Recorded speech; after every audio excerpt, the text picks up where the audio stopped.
Gold and silver are on fire today, but it's not because of what you might think as being the cause of it rising. I'll explain why as we explore.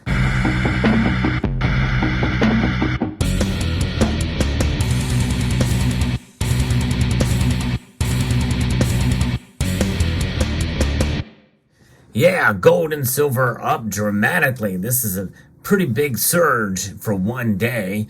Oftentimes I do get in the comments section below said, well, this is not that big of a deal. Silver's still this or gold's still that, but this is a big deal for this one day. And sometimes that's how we have to take the markets, the moves that happened. I know it's really just noise in terms of stacking, because when we stack precious metals, it's for the long term. But it's important to understand what moves the markets from day to day. And this is what I like to do. I like to talk a little bit about what happens in the markets. And today we saw big moves. Silver went over 4% earlier. It's now down just under that. It's up 86 cents as I record this video moments before the markets close to $22.78. It got as high as $22.92 earlier today. That is very close to $23 again. So it's remarkable to kind of see this move to the upside for silver. Gold is over 3.1% now, up $59.30 to $1,928.80. Wasn't that long ago when it was well under $1,900 in the $1,800 range. It's recouping some of its losses that we saw earlier in the month here. And the platinum and palladium are also up as well. So what's fueling this? Well, according to all of the outlets out there, they're saying it's because of the Middle East crisis. I'll tell you what they're saying and what I think is going on here, which is different than what they think. From near of the jaws of $1,700 an ounce, gold bulls are back to $1,900 plus after the Middle East latest crisis led to a huge leap Friday that topped a week of incredible price swings for the yellow metal, according to investing.com. The spot price of gold, more closely watched by some traders than futures, was now at $1,928.42 earlier. And last Friday, we saw it hit an intraday at $1,810. That was a low that we saw. So it's now well above that. It's pretty remarkable. It's over $100 above that now. It's amazing what can happen in 1 week. Friday's move up was the biggest in a day for spot price since the 17th of March. The rounded up daily gain of 5% for the current week. It was also the largest since March. Gold's latest jump came from the Israeli government late on Thursday warned more than 1 million people in northern Gaza to evacuate the area as its war with Hamas escalated. The talk was also growing that Israel was preparing for a major land assault on Gaza. In fact, many people feel that could happen within hours of the recording of this video. And we're heading into a weekend. Growing chaos in the Middle East continues to fuel safe haven demand for gold as a 2% rally into the weekend also puts pressure on bears in the marketplace, according to Neil Christensen. And more startling, the gold rally came as the U.S. dollar index ticked up for the second day in a row, resuming the greenback's run over the last 3 months, which is interrupted only by last week's slide. Gold typically moves in the opposite direction to the dollar index. And so let's take a look and see what the dollar index is now. Because, yes, it is indeed up. It is a 106.63. So to see gold up with the dollar index up and silver up with the dollar index up is unusual but not unheard of. And I've discussed some of the reasons why that's occurring. Now, this is all related to the perceived fear of what's going to be happening with this crisis. Could it widen? And even Reuters is talking about this, as Middle East tensions grow. Well, they're already at a boiling point, as we know what's coming. They knew this was coming at some point, was going to be occurring. Israel said its infantry and tanks have carried out raids against the Gaza Strip, its first announcement of a shift from the air war to ground operations to root out Hamas fighters a week after their deadly rampage in southern Israel. And the fueled inflows into assets considering to be safe havens such as gold and silver. And silver especially reacted strongly to this news, more so than gold, especially at almost a 4% rally for this metal for silver. It's pretty remarkable to see what's happening here. So what is happening?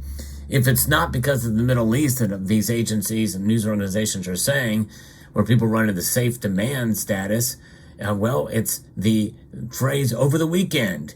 It's because the markets are going to be closing in mere moments, and they won't open back up until Sunday night here in the United States. That's at 6 p.m. Eastern Time. And this is the only channel that does watch the markets on Sunday night as they open. I do a Sunday night market watch, so I hope you will join me. It was a pretty exciting time last week when we opened up after this attack occurred and people running to the safe haven of precious metals. That is intensifying now as we head into unknown events that are going to be occurring over the weekend. And it's because of that is why I think we're going to see a pullback, a fairly substantial pullback, likely next week, bar something unforeseen happening, which I don't see occurring. We know that Israel it's been the talk all throughout this past week that they're going to go into Gaza. There's no surprise there. So this should not surprise anybody, this news. But it's the uncertainty around what's going to happen in that incursion. And but leading up to even something that's expected, it's the result, the unexpected result, and the fear around that event that is driving the markets right now. And fear means that it's operating under the guise or under the auspices of psychology. And usually whenever emotion drives the markets, usually there is a calming period or a resolution period where the markets come back and settle down. And I think that's what's going to happen with gold and silver, because they're seen as a safe haven. So we don't know what's going to happen. Could this thing expand out? Will it lead to an expanded conflict in the Middle East in general that could lead us closer to World War III? Who knows? Anything could happen over a weekend when the markets are closed. China could invade Taiwan this weekend after seeing what's going on there. So I don't know. I mean, especially what will Hezbollah do up in the north? Could they launch an attack, especially with the resources going into Gaza right now, a lot of resources? Their focus could be there. Will they have enough to watch the northern border with Lebanon? So those are the kind of things that people are concerned about. And even though a lot of it is largely expected, there is this idea that, hey, well, if it occurs and as planned, as expected, it's going to be ugly. We know it will be. But nonetheless, the markets will react, and they'll come to realize that just like as was the case during the Ukraine war, markets settled down and calmed down. And fairly quickly after that, gold and silver came back down. And we saw some lows for the gold and silver we haven't seen in years, really, over the past summer here and into the fall. And so we very well could return to those numbers and return to them soon. So expect it. I wouldn't be surprised. This is a little mini prediction I'm giving. And yes, I'm sticking to my prediction for silver at $28 by the end of the year. Will it get there? It's less and less likely to happen. But you never know. So we'll see. So let me know what your thoughts are. But that's what I'm feeling. I'm thinking that more than likely the markets will react and then they will snap back. They will consolidate. And we'll see a return to normalcy in the markets for gold and silver. But they're very nervous heading into the weekend. There's a lot of other things that are going on in the economy. And that's what I want to talk about next, is because we have a lot working against gold and silver.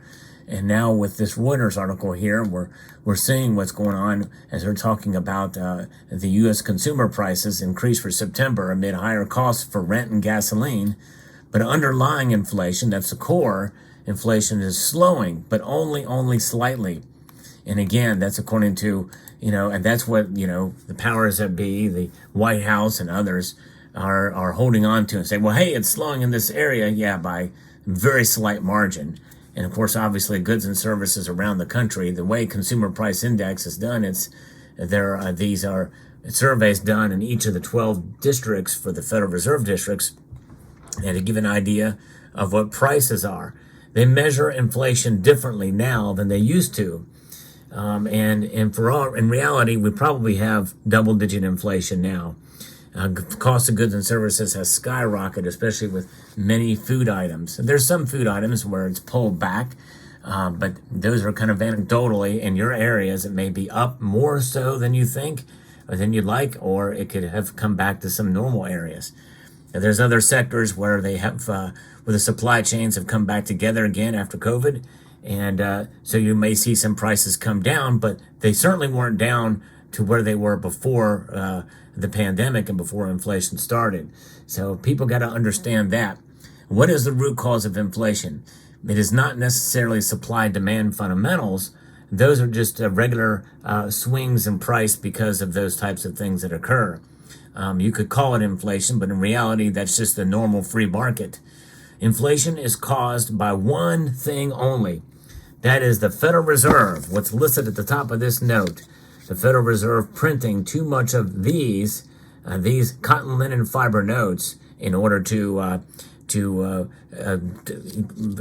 flood the money, flood the supply of it and the velocity of it, that causes it to become worth less and less. In fact, since the Federal Reserve Act of December the 23rd, 1913, the value of this has decreased by at a rate of about 98 to 99% over the course of that time period.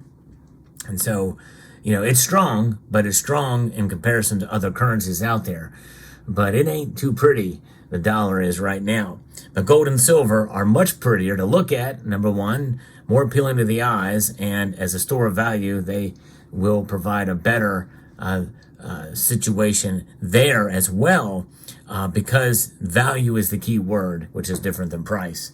So nonetheless, this is where we are at, and this article here in Reuters says that the traders currently see about a 69% chance of the Fed leaving interest rates unchanged for the remainder of the whole year. And so that's likely going to be the case. I doubt they're going to raise, but hey, you never know. We know they're not going to lower it anytime soon. Some say that we may see that at around May of next year, where they may pivot. But so far, the Federal Reserve has not seen any economic indicators to lead them in that direction yet, even though most are calling for a recession next year at some point in time. We'll see. I think a recession is going to sneak up on us, and it's probably going to be a world of hurt if it does come, worse than we've seen in a while. But, who knows? Let me know what your thoughts are in the comment section down below. Hope you found this video informative, insightful, and educational. I would like to extend a multitude of gratitude to each and every one of you for taking the time to watch, and to encourage you to please rate, share, comment, and subscribe.